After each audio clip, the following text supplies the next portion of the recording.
मध्य प्रदेश के पूर्व मुख्यमंत्री दिग्विजय सिंह ने आरटीओ के पूर्व कांस्टेबल सौरभ शर्मा के मामले को लेकर प्रेस कॉन्फ्रेंस की। इस दौरान उन्होंने कहा कि इस केस से लोकायुक्त को हटाया जाना चाहिए। इसकी ईडी और आयकर विभाग को केस की जांच सौंपी जानी चाहिए। दिग्विजय सिंह ने कहा कि पता लगाना चाहिए कि पैसा किसका है, कहां से आया, कहां गया। पूरी जांच मध्य प्रदेश हाईकोर्ट के चीफ जस्टिस की निगरानी में होनी चाहिए। कमलनाथ सरकार में ज्योतिरादित्य सिंधिया की तरफ से गोविंद सिंह राजपूत को परिवहन और राजस्व विभाग देने का दबाव था। क्या अब यह दबाव क्यों था, क्यों? सिंधिया बताएंगे कि परिवहन में नियुक्ति के लिए कमलनाथ ने एक बोर्ड बना दिया था जिसके जरिए नियुक्ति की जाती थी। इंट्रोगेशन में पता लगाना चाहिए कि पैसा किसका है, कहां से आया, कहां गया, ये सारी जांच होना चाहिए। जब कमलनाथ जी की सरकार बनी थी,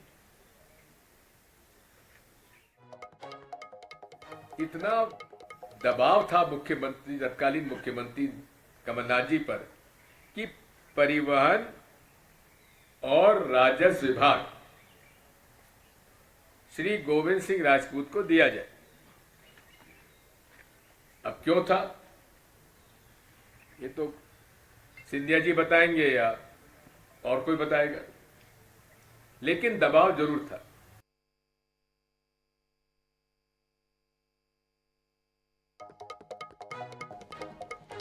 तो आपको बता दें, सौरभ शर्मा मामले में लगातार अब जो है सियासत गर्म होती जा रही है।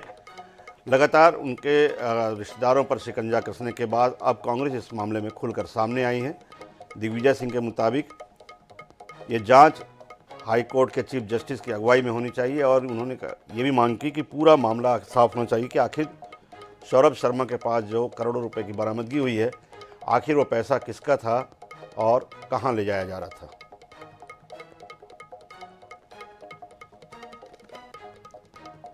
तो आपको बता दें, परिवहन अधिकारी सौरभ शर्मा की ये बेनामी संपत्ति वहाँ पर मिली थी, जिसमें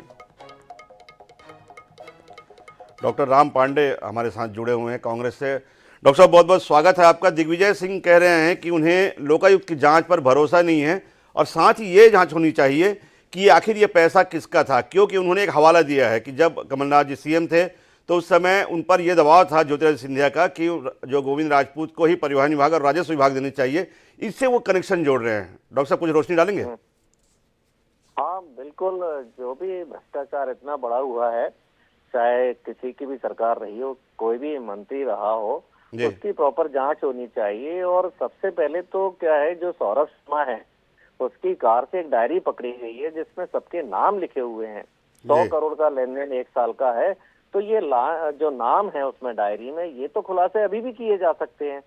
और जो सौरभ शर्मा के पास जितना सोना और जितना कैश निकल रहा है, तो 5-6 साल की नौकरी में, अनुकंपा की नौकरी में इतना छोटा कांस्टेबल इतना रुपया नहीं कमा सकता है। तो इसमें मंत्रियों का हाथ तो है और जो भी शीर्ष अधिकारी हैं, परिवहन के अधिकारी हैं, उनका भी हाथ है। तो जानकारी सामने आनी चाहिए और जांच निष्पक्ष होनी चाहिए। और सबसे पहले तो जो डायरी है उसका खुलासा होना चाहिए। सौरभ शर्मा की बात किससे हो रही है, जो कॉल डिटेलिंग है उसका खुलासा होना चाहिए। लेकिन जो वर्तमान सरकार है, मोहन सरकार है, न तो कॉल डिटेल बता रही है कि सौरभ शर्मा किससे बात करता था, न डायरी में किसके नाम है। चूंकि मोहन यादव की सरकार अपने आप में एक बहुत बड़ी भ्रष्ट सरकार है। यदि सौरभ शर्मा की डायरी खोल दी जाएगी, सौरभ शर्मा के फोन डिटेल खोल दिए जाएंगे, तो परिवहन मंत्री तो है ही, पता नहीं कितने मंत्री मुंह दिखाने लायक नहीं रहेंगे।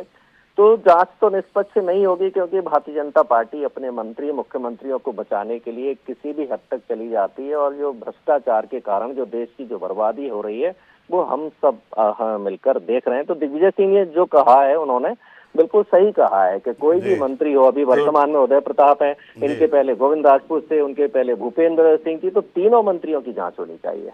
तो डॉक्टर राम पांडे साहब कहने के भी जांच जो है वो तो होती रहेगी, लेकिन सबसे पहले उस डायरी का तो खुलासा हो जिसमें कितने मंत्री लपेटे में आएंगे। अजय धौले मेरे साथ में है, भाजपा से। अजय जी, सुन रहे हैं? डॉक्टर राम पांडे कह रहे हैं कि भैया आप जांच पहले बाद में करवा लेना, पहले वो डायरी तो निकाल दो जिसमें कई मंत्रियों के नाम भी निकल सकते हैं। क्या कहेंगे?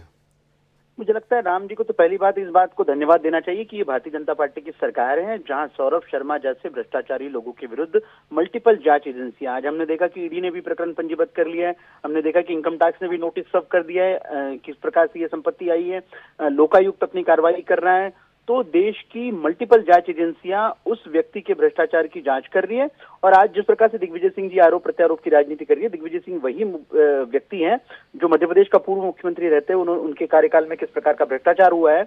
और वर्तमान नेता प्रतिपक्ष और पूर्व के वन मंत्री उमंग सिंघार जी ने किस प्रकार के आरोप लगाए थे 15 महीने की सरकार में कि दिग्विजय सिंह सबसे बड़ा मध्य प्रदेश का माफिया है, भू माफिया है, वन माफिया है, रेत माफिया है। ये हमने आरोप नहीं लगाए, ये उमंग सिंघार जी के आरोप है।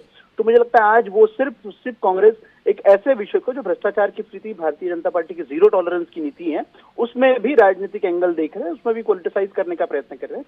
तो दिग्विजय सिंह जी ने जिस प्रकार से वो सरकार कमलनाथ जी के पीछे से चलाई और उस सरकार का क्या हश्र हुआ ये मध्य प्रदेश की जनता ने देखा है। अजय जी एक मैं बीच में रोकने की क्षमा चाह रहा हूँ, लेकिन एक बहुत सीधा सा एक वो है डॉक्टर राम पांडे का कि भैया जांच तो आपके जो फाइंडिंग आएंगे सो महीनों लग जाएं, साल लग जाएं, लेकिन फिलहाल जो डायरी निकली है उसका तो कम से कम खुलासा हो कि आखिर वो कौन लोग हैं जिनका पैसा जो है वो सौरभ शर्मा के खाते में जमा था।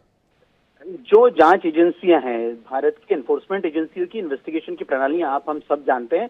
इस प्रकार से डायरिया सार्वजनिक नहीं की जाती, उसको लिए प्रॉपर न्यायालय है, वहां पे उनको रखा जाएगा। जो दोषी हैं जिसमें उनके नाम है उन सभी व्यक्तियों के विरुद्ध जांच एजेंसियां कार्रवाई करेंगी। तो आपको कार्रवाइयों को स्वागत करना चाहिए। आज जब सौरभ शर्मा पकड़ा गया है, माननीय मुख्यमंत्री जी स्वतः इस बात का संज्ञान लेकर स्पष्टता के साथ में कह चुके हैं कि कोई भी दोषी बख्शा नहीं जाएगा।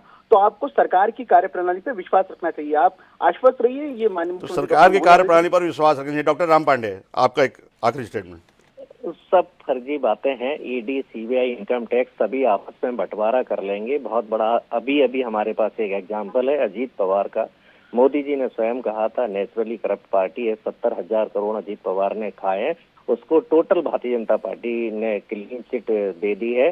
तो ये जितना भी सोना चांदी जो भी पकड़ा जा रहा है ये सारी संवैधानिक संस्थाएं आपस में बांट लेंगी, खा लेंगी। और ऐसे कई बार हम देख रहे हैं और किसी का भी परिणाम सामने नहीं आया है। बार बार हम कह रहे हैं कॉल डिटेल, और जब तक ये डायरी ओपन नहीं की जाएगी, अब डायरी में जितनों के भी नाम है सबसे पैसा खाया जाएगा। तुमने कितना कमाया है, आधा हमें दो, पूरा हमें दो, बस खाने पीने का ये कार्यक्रम चलता रहेगा। और ये तो चलिए दोनों की अपने अपने इसमें नजरिया हैं कि सबसे बड़ी बात यह है कि एक आरटीओ, आप दोनों का बहुत बहुत धन्यवाद हमारे साथ जुड़ने के लिए। पूरा मसला ये है कि एक अधिकारी करोड़ों रुपए के साथ पकड़ा जाता है, उसके बाद तमाम सियासत शुरू हो जाती है, कहीं से उसके तार जुड़ते हैं, तमाम तरह की बातें होती हैं। लेकिन सबसे बड़ी बात ये होती है कि अभी तक इस मामले में किसी भी पॉलिटिकल कनेक्शन की बात नहीं आई है, जिसकी जांच की आवश्यकता जरूर है और यही दिग्विजय सिंह मांग भी कर रहे हैं।